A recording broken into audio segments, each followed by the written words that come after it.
어, 몇 년 전에요. 몇 년 전에 저는 별로 야구는 좋아하지 않는데요. 제 아내의 회사에서 이제 좀 티켓이 나와서 아내와 함께 그 고척돔 야구장에 간 적이 있습니다. 경기 시작 전부터 이 경기장 안은 이제 발 들어놓을 이제 틈도 없이 아주 팬들이 가득 차 있었습니다. 그리고 응원 열기로 가득해 있죠. 특히 자기가 응원하는 팀의 팬들은요, 그 팀의 유니폼, 약간 야광 같은 유니폼복을 입고 친구끼리 또 가족끼리 나왔습니다. 주차장에서부터 아주 기쁨이 가득해 보여요. 되게 신나합니다. 그래서 자기 자리로 달려가고 있었습니다. 여러분, 야구장 가보니까요, 이 좌석이 비좁습니다. 좀 불편합니다. 그죠? 근데 좁은 데다가 사람들이 다들 뭐 치킨을 시켜 먹고, 나 왜 그런지 이해를 못했어요. 뭐 치킨을 시켜 먹고 피자를 뭐 먹으면서 막 서로 권하기도 해. 서로 옆에 같은 팀 서로 권하기도 하고, 야, 서로 정보도 나누어주기도 하고. 그래서 좁은 데도 불구하고 어떤 한 명도 불편한 내색을 보이지도 않고 다들 되게 싱글벙글입니다. 분위기가 그래요. 일단 경기가 시작되니까 열기도 한층 더 뜨거워졌습니다. 그때 누가 이겼는지 기억이 안 나요. 저는 별 관심이 없으니까 기억은 안 나는데, 사람들은 모두가 다 일어서기를 막 반복합니다. 한 사람도 계속 앉아있는 사람이 없더라고요. 근데 그렇게 1시간 넘게 서서 박수를 치고 막 노래하고 막 응원하는데, 한 사람도요, 야, 너무 오래 서서 피곤하다, 힘들다 하는 사람이 없습니다. 그런 사람 없어요. 여러분, 영화를 2시간 보는데 야, 피곤해 죽겠다 하는 분 계세요? 없잖아요. 그죠? 없습니다. 안타 하나가 터질 때마다, 또는 삼진 한번 잡을 때마다 환호성을 막 지릅니다. 서로 막 하이파이브 막 이러고 있어요. 이러고 있습니다. 그러다가 이제 자기 팀이 승리하면, 야, 수많은 팬들이 다 벌쩍 뜁니다. 막 춤추는 사람, 뭐 껴안는 사람, 뭐 우는 사람도 있습니다. 경기가 다 끝났어요. 근데 집에 갈 생각을 안 하네? 승리를 자축하고 막 팀 응원가를 부르고 막, 야, 막 그런 거 보면서요, 제 경기장 나오면서 그런 생각이 들더라고요. 아, 신약교회도 저래야 되는데, 이런 생각. 그러니까 이것이 우리를 구원해 주신 주 예수 그리스도를 향한 우리의 자세가 돼야 되는데, 이런 생각. 우리 주님께서는 야구 어떤 팀보다 덜 대접받는 것 같으시다라는 생각? 이런 생각들? 신약도 이래야 되는데, 오늘 사람들이 돈을 벌기 위해서 새벽부터 나가서 밤늦게 일하잖아요. 그죠? 우리가 섬기는 하나님이 이렇게 대접받고 계신가? 라는 생각들. 만몬보다 더 덜 대접받고 계신 하나님, 뭐 이런 생각들. 그러니까 사람들이요, 이렇게 교회를 이제 가자고 하면 기뻐하고 뭔가 흥분하고 좀 신나하고, 무엇보다 그냥 오는 게 아니라 뭔가 달려오고 싶어 하지 않을까, 이런 생각들. 우리가 영광으로 경배를 드리고 그리스도의 몸된 교회에서 다른 지체들을 섬기고 사역하면서 시간 가는 줄 모르게 몰입하고 서로를 격려하고 기뻐하고 찬양하는 곳이 바로 좀 신약 교회가 되면 어떨까, 이런 생각들을 하게 되는 거죠. 정말 기쁘게 달려가고 싶은 교회에 그런 마음이 오늘 본문에 잘 담겨 있는 것 같습니다. 이 말씀이요. 여러분, 이 말씀은요, 이 본문 10편, 122편은요, 전체가 교리적으로 천년 왕국을 묘사하고 있습니다. 그래서 6절에 보시면 예루살렘의 화평을 위하여 기도하라, 너를 사랑하는 자들은 형통하리라 되어 있죠. 이 말씀은요, 화평의 통치자께서 이 땅 위에 자신의 왕국을 세우셔서 예루살렘을 전 세계 수도로 삼으실 기도하는 내용입니다. 그리고 1절과 9절에 나오는 주의 집이 있습니다. 또 9절에 주리 하나님의 집이 나오죠. 이 집은 에스겔서 40장부터 마지막 절까지 예언된 대로 다시 재건될 겁니다. 성경에 예언되어 있거든요. 2절에 내 성문들, 문자 그대로 성문들입니다. 그리고 4절에 지파들, 주의 지파를 나오죠. 이 지파들도 문자 그대로 이스라엘 12지파입니다. 그러니까 이들은요, 환난 가운데서 그들을 구원해 주신 주님께 감사를 드리고 그 집으로 올라가는 거예요. 그리고 5절에 보시면 심판의 왕자들 나옵니다. 또 다윗의 집에 왕자들이 나오죠. 이 말씀은 마태복음 19장 28절에 보시면 우리 주님께서 말씀하신 12개의 문자적인 왕자들입니다. 여기서 12사도들이 경배하러 올라오는 12지파들을 심판하게 될 것입니다. 그리고 7절에 보시면 화평이 있고 또 형통이 나오죠. 이것은 기도에 대한 응답으로 예루살렘에 임하게 될 겁니다. 지금은 이런 때가 아니에요. 지금은 전쟁의 위험 가운데 있잖아요. 그 팔레스타인 예루살렘이요. 그죠? 근데 주님 재림하시면 이런 때가 될 겁니다. 6절에 보시면 이 기도는요, 예루살렘에 예수님의 그 왕국이 임하기를 기도하는 그런 이방인들은 그 시대에 형통하고 번성하게 될 것입니다. 뭐 그런 내용이에요. 여기 이제 한 단어에 주목해 보세요. 3절에 보시면 예루살렘은 전체가 탄탄한 도시로 건설되어 있죠. 탄탄한 도시, 이게 탄탄한 말 영어로 컴팩트입니다. 컴팩트. 탄탄하다, 꽉 들어찼다는 의미입니다. 그죠? 여러분, 예루살렘은 거주 지역이 항상 빽빽한 컴팩트한 도시입니다. 또 예루살렘은요, 하나님의 도성입니다. 그래서 에베소 4장 교회를 잘 닮아, 신약교회를 잘 닮아 있다는 거예요. 에베소 4장 16절, 여기도 컴팩트란 말 나옵니다. 읽겠습니다. 같이 시작. 그분으로부터 온 몸이 각 부분의 분량 안에서의 효력 있는 일에 따라 모든 마디가 공급한 곳에 의해 꼭 맞게 한배 결합되고 그 다음 들어차서 몸을 자라게 하여 사랑 안에서 스스로를 세우니라. 들어차 있다, 꽉 차 있다, 견고하다, 탄탄하다, 컴팩트입니다. 그러니까 이 예루살렘이 바로 신약 교회를 잘 또 닮아 있다는 거죠. 그리고 왜 컴팩트할까요? 현존왕국이 되면요, 에스겔 37장에 읽어보시면 이스라엘과 유다는 함께 결합되어서 하나의 통일체로 탄탄해질 것입니다. 그래서 예언도 있거든요. 그러니까 이러한 내용들이 오늘 본문에 대한 교리적인 내용들입니다. 이런 내용들은 제가 성경 공부 시간에 많이 할 수 있겠죠, 그죠? 근데 오늘 저는 이 본문을 가지고서 신약 교회와 관련해서 가고 싶은 신약 교회라는 제목으로 좀 쉬운 내용, 좀 영적 적용을 좀 하려고 합니다.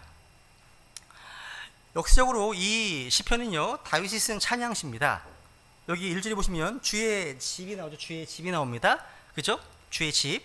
이것은 다윗이 언약궤를 안치한 성막을 의미하죠. 광야 시대에는 성막이 있었고 솔로몬 시대 이후에는 성전이 있었습니다. 예루살렘에. 근데 다윗에게 있어 하나님의 도시 예루살렘으로 가서 예배하는 것 최고의 기쁨이고 감격이었어요. 즐거워하잖아. 지금 읽어보시면 보이지 않으세요? 즐거워하는 모습이요?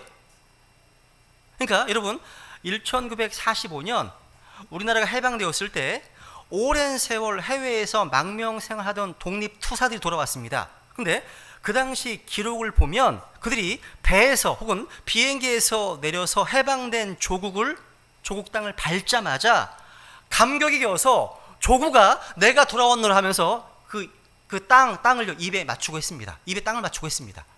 아니죠. 땅이 입을 맞추고 있는 거죠. 땅이 입을 맞추고 했습니다. 비슷해요. 그것처럼요, 하나님의 집이 있는 예루살렘 성막에 도착하면서부터 이 다윗의 마음이요, 기쁨과 감격으로 들떠있었다는 거예요. 그죠? 여기 2절에 보시면 오 예루살렘아 우리 발이 내 성문들 안에 서리로다. 느껴지세요? 감격이요? 이런 거예요. 이런 거 감격이요. 여러분 영적으로 이 예루살렘은요, 아까 말씀드린 것처럼 그 신약 시대에 예수 그리스도의 핏값으로 사신 교회를 상징합니다. 우리가 함께 교회로 모일 때 억누를 수 없는 벅찬 기쁨이 있어야 하지 않을까요? 이런 기쁨, 즐거움이요. 정말 살아있는 교회는 성도들이 함께 교회로 모이면서 벅찬 기쁨이 터지는 곳이어야 됩니다. 출장을 갔다가 휴가를 갔다가 돌아와서 가장 먼저 달려오고 싶은 교회, 또 내가 군대에 있어도 또 외국에 나가 있어도 늘 생각나고 빨리 가고 싶은 그런 교회. 저는 우리 배단의 침례교회가 그런 교회가 되기를 소망합니다. 그렇다면 가고 싶은 교회가 어떤 교회일까요? 우리가 가야 할 교회, 가고 싶은 교회 어떤 교회일까요? 제가 몇 가지만 좀 쉬운 내용이지만 정리를 해보겠습니다. 첫 번째, 가고 싶은 교회는요, 말씀이 살아있는 교회입니다. 따라해 보실까요? 말씀이 살아있는 교회. 여러분 식당이라면 뭐니 해도 뭐가 있어 사람들이 몰릴까요? 그렇죠. 음식이 맛이 있어야 사람들이 몰리죠. 신약 교회는요, 교회는 뭐니 해도 살아있는 생명의 말씀이 풍성하게 흘러 넘쳐야 가고 싶어지고 성도들이 몰리지 않겠습니까? 여러분, 마지막 때가 되면 될수록요, 또 사는 게 힘들어질수록 우린 하나님의 말씀을 집중해서 많이 들어야 됩니다. 저는 이 말씀을 성도님들에게 매주 전달하는 설교자로서 막중한 책임감을 느끼고 있습니다. 제가 영적으로 깨어 있어서 마르지 않은 샘처럼 끊임없이 이 하나님 말씀을 성도들 가운데 자유로운 행로 가운데 흘러보낼 때 하나님의 역사가 일어남을 알고 있기 때문입니다. 우리 안에 말씀이 들어가야 믿음이 생기고, 말씀이 들어가야 믿음이 견고해지고, 말씀이 들어가야 믿음이 성장합니다. 저는 주일 설교, 성경 공부, 또 주중 메시지, 또 특별 집회 이런 준비할 때마다 1년 365일 동안 매주 몇 번씩 무슨 제가 설교하는 기계도 아니고 어떨 때는 너무나 힘들게 느껴지지만 이 말씀을 통해서 누군가 구원을 받고 삶이 변하는 성도들을 보면 큰 보람을 느끼고 행복합니다. 여러분, 맛있는 음식을 요리하는 게 힘들지만 그것을 사랑하는 가족들이 맛있게 먹는 것을 보면 그 요리한 엄마의 마음이 행복한 것처럼, 그죠? 힘들게 말씀을 준비하면 또 이 말씀을 갈급한 마음으로 성도들이 받고 마음에 간직하는 것을 보면 참 행복하다는 겁니다. 제가요, 유튜브로 우리나라 여러 목회자들의 설교를 가끔씩 듣곤 합니다. 그러다 보면 성경 말씀 한 군데 딱 읽어놓고 설교 내내 전혀 딴 이야기하는 목사님 많으시더라고요. 성경 본문을 찾았어. 근데 이 본문은 전혀 강해하지는 않고 자기 이야기만 계속하거나 여행 간 이야기를 한다던가, 또는 성경 세미나라고 하면서 말씀은 하나 찾아놓고 그 말씀 선포하지 않고 계속 뭔가 간증만 하는 경우도 보게 됩니다. 그런데 사람들이 수천 명씩 모여 있어요. 이게 너무 이상한 거예요. 저는요, 이상해요. 힘드시겠다 생각이 드는데 제가 그런 거 설교 듣다 보면 10분 이상 못 가겠어요. 그냥 스탑해버리지. 여러분, 말씀이 빠진 그런 설교를 들으면 사람이 변할 수 있습니까? 변할 수 없습니다. 우리 이 말씀이 절대적으로 필요합니다. 왜냐하면 하나님의 말씀을 통해서만 우리 속사람뿐만 아니라 우리의 인격과 삶이 바뀔 수 있기 때문이죠. 하나님의 말씀은요, 예리한 검과 같기 때문에 우리 안에 남아있는 세상의 잔재들을 사정없이 드러내고 파괴시켜 버립니다. 우리 안에 또 마귀의 교도부가 될 수 있는 요소들이요, 없어지는 겁니다. 그래서 말씀은요, 처음에는 아프고 찔립니다. 근데 결국은 우리가 속사람을 치료하고 회복시킵니다. 이 말씀이 흘러 들어와서 우리 안에 죄와 어둠을 다 씻어낸다는 거죠. 저는 걱정인 게 뭐냐면 오늘날 사람들의 관심이 되게 영상에 익숙해져 있어요. 글자보다 시각에 너무 익숙해 있다는 거죠. 글자보다 영상에.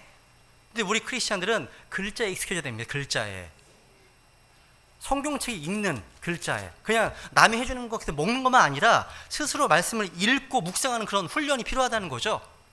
근데 유튜브 딱 틀어놓으면 또 편하잖아요. 이게 우선이 아닙니다. 먼저 성경을 펴서 읽으셔야 됩니다. 이게 먼저예요. 여러분, 이 말씀이 우리를 살리는 거예요. 하나님의 말씀을 통해서 하나님의 그 호흡이, 그 생명력이 사람들에게 들어가는 겁니다. 여러분, 말씀을 읽고 말씀을 자꾸 많이 들으면 소망이 생깁니다. 말씀을 들으면 기쁨이 생겨요. 말씀을 들으면 사랑이 생깁니다. 이 생명의 말씀을 들으면 계속 들었잖아요. 우울증이나 뭔가 죽고 싶은 충동, 자살 충동이 떠납니다. 말씀을 계속 들으면 거룩한 삶의 목적이 생긴다는 거예요. 또 인생의 가치관이 달라져서 돈 쓰는 게 달라지고 사람 대하는 게 달라집니다. 말씀이 떨어지는 곳에요, 죽은 영혼이 살아나는 역사가 일어나잖아요. 이렇게 말씀이 살아 역사하는 교회야말로 사람들이 가장 가고 싶어하는 교회 아니겠습니까? 근데 문제가 하나 있어요. 여러분, 아무리 테니스나 탁구나 서비스를 공을 잘 던져줘도 잘 리시브하지 않으면, 받아주지 않으면 소용이 없어요. 우리가 지금 서비스를 모인, 썬데이 모닝 서비스를 모인 겁니다. 그죠? 아무리 풍성한 말씀, 아무리 좋은 말씀이 신약 교회를 통해서 흘러간다 하더라도 성도들이요, 누가복음 8장 말씀처럼요, 8장 15절 말씀처럼요, 정직하고 선한 마음으로 말씀을 듣고 마음에 받지 않으면 의미가 없는 거죠. 그러니까 항상 하나님의 말씀을 소중히 여기시고 이 말씀을 사랑하십시오. 하나님의 말씀을 읽고 듣고 묵상하는 시간을 최대한 많이 확보하시라는 거예요. 청년들에게 권합니다. 가장 명석한 머리, 가장 많이 시간이 있을 때 성경을 많이 읽어 놓으세요. 그렇게 시간을 확보할 수 있는 시간이 많지 않을 거예요. 항상 그런 게 있는 게 아니에요. 할 수 있을 때 많이 읽고 묵상하시라는 겁니다. 어떤 분이 이런 말 하잖아요. 아이, 나는 이미 옛날에 말씀을 충분히 많이 읽었어. 절대 그런 말 하지 마세요. 그런 말 하지 마세요. 저 왕년하는 사람 치고요, 정말 힘들어요. 30분씩 왕년 얘기 듣다 보면 힘듭니다. 왜냐 아십니까? 우리는 어제의 은혜로 오늘을 살 수 없기 때문입니다. 지금 현재가 중요한 겁니다. 여러분, 음식은 항상 신선할 때가 가장 맛있어요. 신선할 때가요. 막 그 오븐에서 구워낸 빵이나 쿠키를요, 갓 로스팅한 신선한 커피와 함께 먹을 때의 맛은 정말 표현할 수가 없습니다. 저는 커피를 못 먹어서 좀 죽겠어요. 그때의 맛은 정말 표현할 수 없습니다. 그리고 여러분, 펄펄 뛰는 살아있는 생선을요, 바로 회를 떠서 먹을 때 아주 싱싱한 맛은 기가 막히지 않아요? 그죠? 그런 맛? 이처럼 하나님의 말씀도 날마다 신선한 공급을 받아야 됩니다. 신선하게요. 신선 공급. 여러분, 같은 말씀이라도요, 오늘 내가 처한 상황에서는 읽으면 완전히 새롭게 다가옵니다. 내 상황에 따라 달라요. 말씀이요. 살아있다는 거예요. 여러분이 날마다 말씀 앞에 겸손히 앉아서 읽으면 하나님께서 우리를 치유하시고 회복시키시고 격려해 주시고 뭔가 번뜩이는 하늘의 지혜로 우리를 공급해 주십니다. 지혜를 주신다는 거예요. 지혜를. 그죠? 여러분, 사람들의 말은 자주 우리의 힘을 빼게 합니다. 빼는 경우가 많습니다. 하지만 하나님의 말씀은 없던 힘도 생기게 합니다. 말씀은요, 파워풀한 거거든요. 두 번째 가고 싶은 교회는요, 은혜와 간구의 영이 충만한 교회입니다. 한마디로 기도가 풍성한 교회예요. 여러분, 말씀을 사랑하게 되면 기도하지 않을 수가 없게 됩니다. 또 기도하잖아요? 그러면 말씀에 대한 갈망이 생겨요.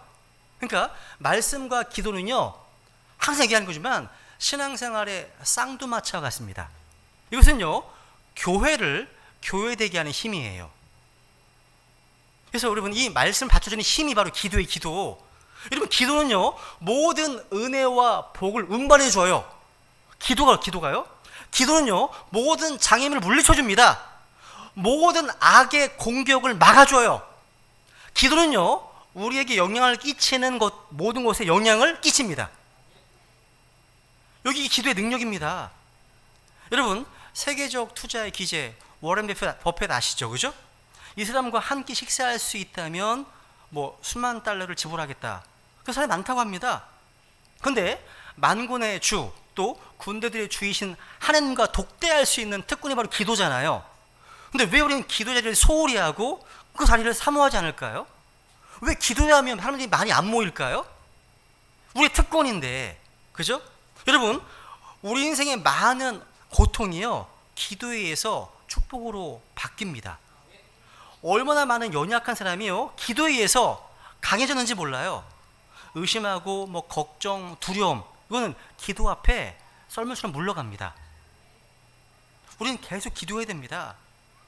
그래서 어떤 어려움 가운데서도요, 기도의 줄을 놓지 않고 있는 사람은요, 약한 것 같은데 강해요. 희한해요. 그러니까 모진 비바람이 불어도요, 쓰러지지 않습니다. 넘어갔다가 오두시면 다시 일어납니다. 금방 일어납니다. 여러분, 영적으로 부흥하는 교회들의 심장, 그 하트 중심에 뭐가 있습니까? 항상 뜨거운 기도가 있다는 거예요. 여기 오늘 본문 시편 110편 6절 7절 보세요. 같이 읽어볼까요? 시작. 예루살렘의 화평을 위하여 기도하라. 화평이 있고 내 궁궐 안에는 형통이 있을지어다. 여기 보시면 예루살렘의 화평을 위하여 뭐 하라고요? 기도하라. 이것은요, 예루살렘이 화평, 피스, 평안하도록 기도하라는 겁니다. 신약 교회는요, 기도하는 성도들로 인해서 평안해집니다. 6절에 보시면요, 너를 사랑하는 자들은 뭐 한다고요? 형통한다. 형통한다는 말은 뭐예요? 플러스 번성한다, 또 안전하다, 이런 뜻입니다. 여러분, 신약 교회를 위해서 기도하고 교회를 사랑하면 할수록 하나님께서 우리 각자의 삶도 안전하고 풍성하게 복 주실 것입니다. 다윗이요, 하나님의 집에 오는 것을 이토록 즐거워했던 것, 또 예루살렘의 화평을 위해서 항상 기도한 다윗을 하나님께서 축복하시고 지켜주셨습니다.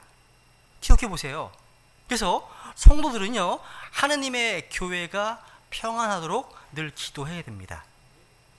특히 3절에 보시면 예루살렘 아까 탄탄한 도시로 언급되어 있고, 7절에 보시면 여기 네, 성벽이죠. 성벽 있고 또 궁궐이 있습니다. 뭐 보시면 예루살렘은 요새로 표현하고 있는 거예요. 왜냐하면 호시탐탐 공격해올 기회를 노리면서 예루살렘을 파괴시키려고 하는 원수가 있었다는 얘기입니다. 원수. 마찬가지입니다. 호시탐탐 하나님의 교회를 파괴할 기회를 노리는 마귀와 악한 세력도 있다는 거예요. 그래서 우리는 항상 끊임없는 기도로 교회를 덮어야 됩니다. 기도로요. 교회 곳곳에 영적 방어막을 쳐야 됩니다. 그게 뭐라고요? 기도하는 겁니다. 기도하는 거예요. 이 기도예요. 오늘날 그런 얘기 종종 듣습니다. 이 라오디케아 교회, 지난주에 라오디케아 교회 했지 않습니까? 이 라오디케아 시대 교회들은요, 오래된 기도실을 허물고 거기에 뭐 카페를 만들기도 하거나, 아니면 또는 젊은 사람들이 모일 수 있는 문화 공간을 만들려고 시도한다고 하는데, 그건 망하는 겁니다. 그건 여러분, 기도하는 집으로서의 교회가 교회 되기를 멈춘 거죠.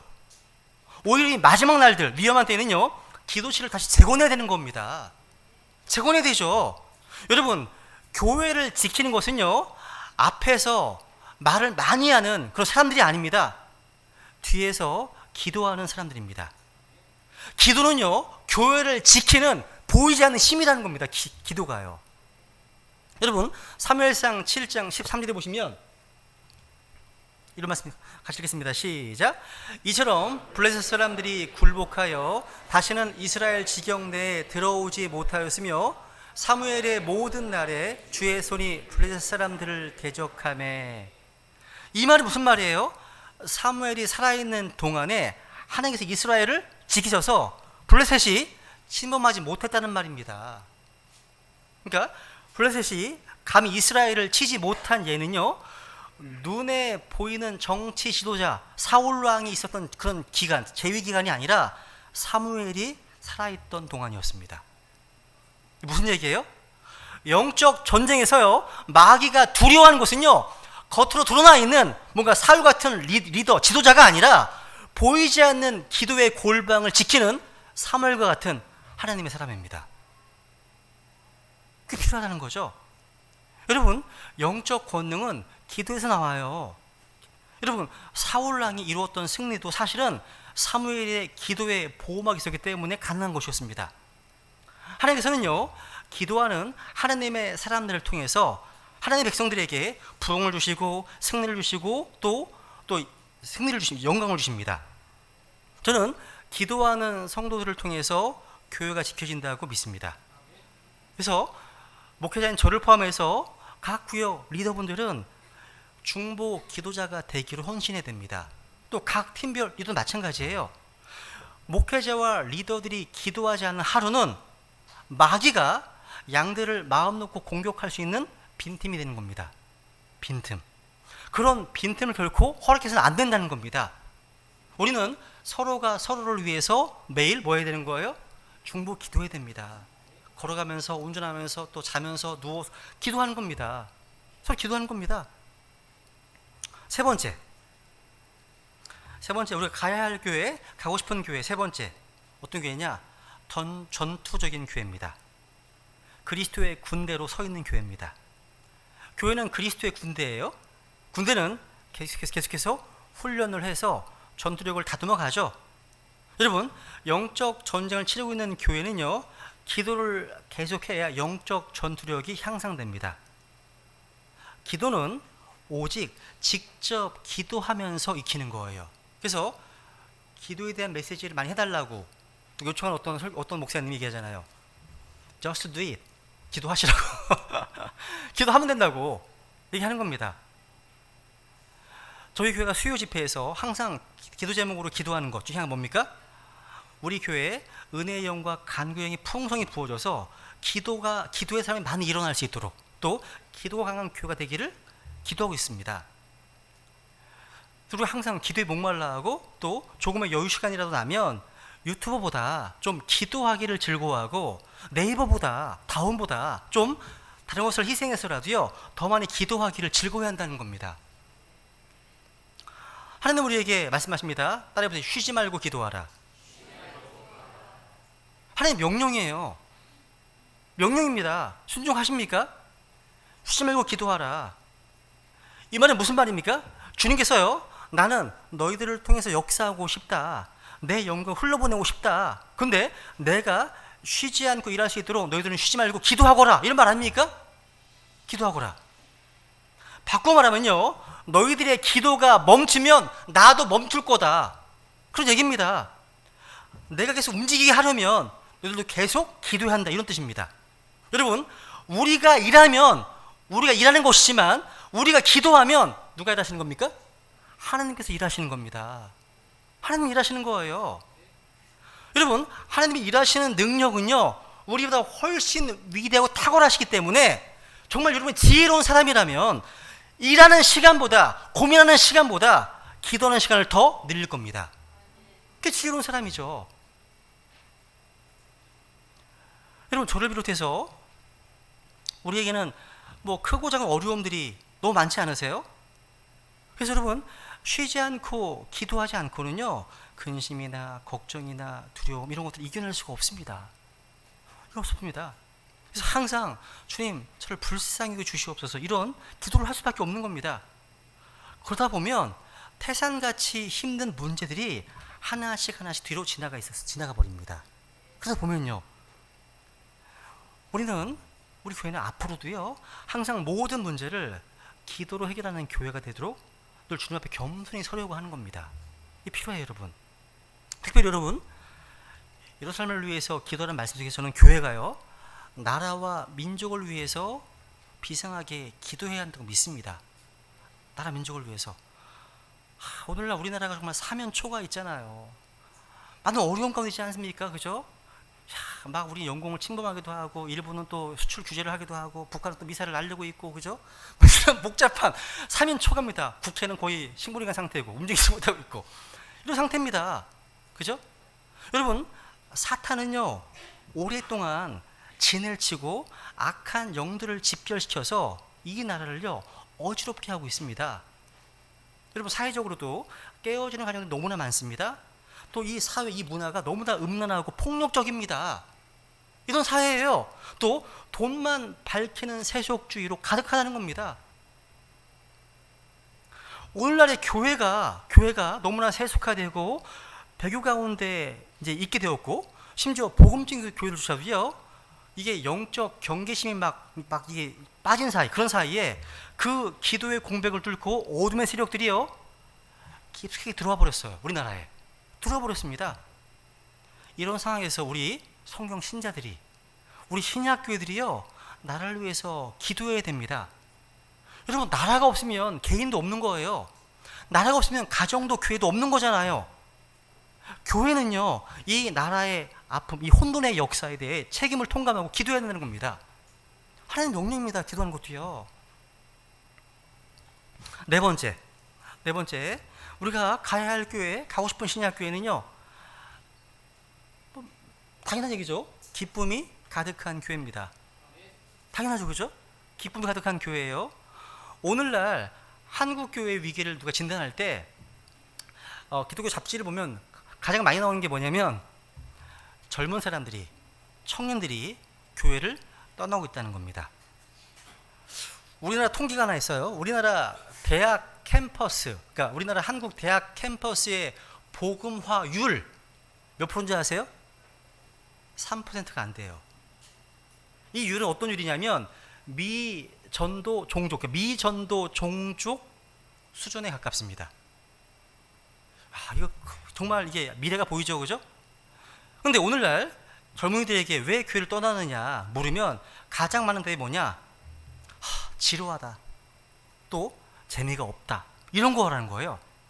교회가 너무나 심각하다, 너무 딱딱하다, 이런 거예요. 근데 여러분, 진짜 예수 그리스도를 믿고 신앙생활을 한다는 것은요, 결코 지루한 게 아니에요. 지루하지 않아요. 가슴이 뛰는 일이지, 이게요. 그죠? 가장 흥분되고 가장 즐거운 일입니다. 여러분, 주님의 영이 충만한 신약교회는 가장 자유로운 곳이고 가장 기쁨이 충만한 곳이고 즐거운 곳입니다. 근데 반대로요, 교회가요, 영적으로 시험이 들면 가장 먼저 뭐가 떠나지 않습니까?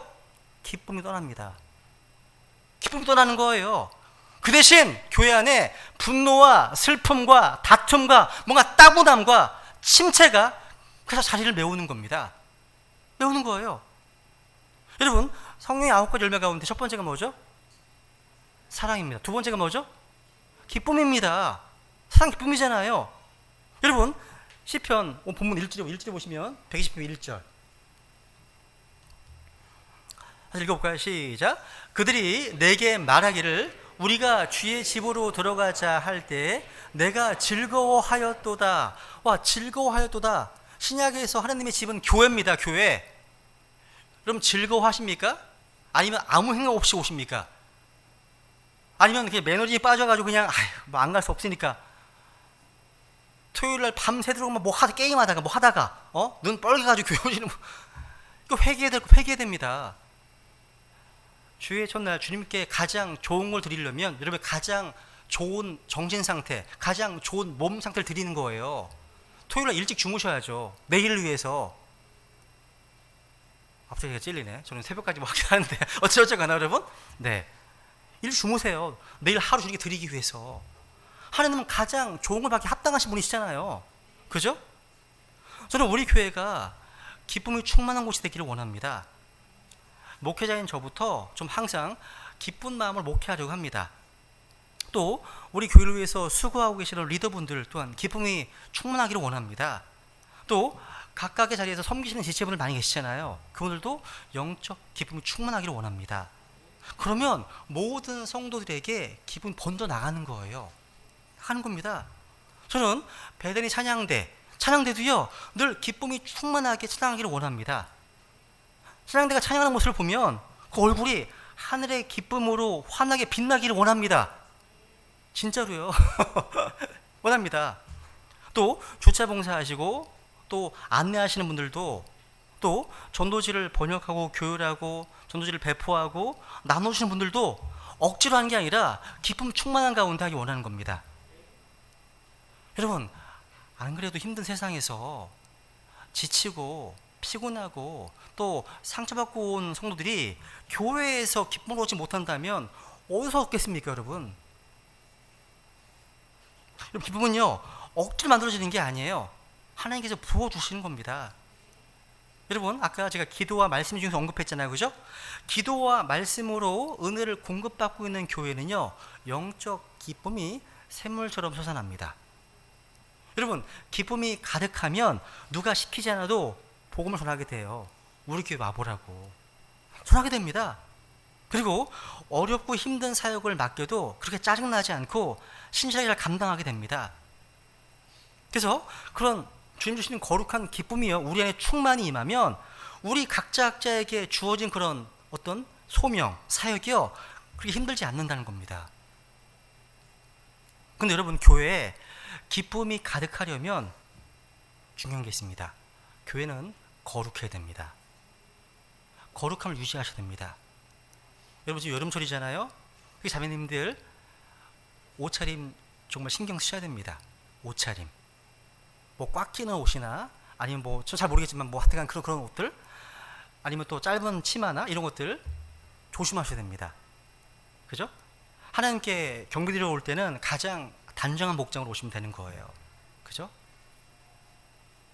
여러분, 다윗이요 밧세바와 불륜을 저지르고 대언자 나단을 통해서 하나님으로부터 무섭게 꾸중을 들었을 때 다윗은 기도합니다. 저에게 구원의 기쁨을 회복시켜 달라고 부르셨습니다.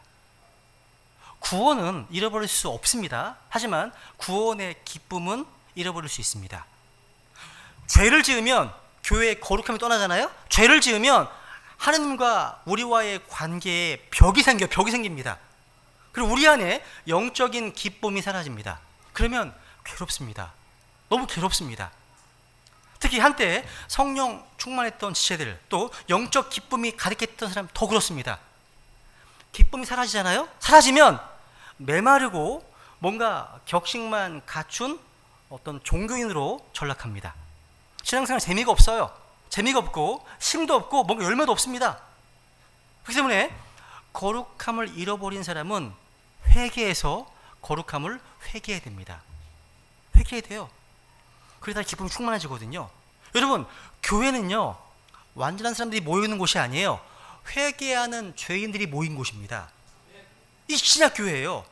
우리는 날마다 예수님의 보혈 앞에 나와서 우리의 죄를 씻음 받아야 되는 겁니다. 그리 우리 안에 엄청난 기쁨이 솟아나게 되는 겁니다. 여러분, 하나님의 사람들은요, 우리 크리스찬들은요, 죄를 끌어안고서는 결코 행복할 수 없습니다. 그런데 이 말씀을 듣고 자기 죄를 자백하고 회개하면 주님 주시는 기쁨으로 충만해진다는 거예요. 다섯 번째, 우리가 가야 할 교회, 가고 싶은 교회는요, 또 정말 당연한 거죠, 그죠? 어떤 교회입니까? 사랑이 충만한 교회입니다. 사랑이 충만한 교회. 그래서 시편 122편 8절 같이 읽어볼까요? 시작.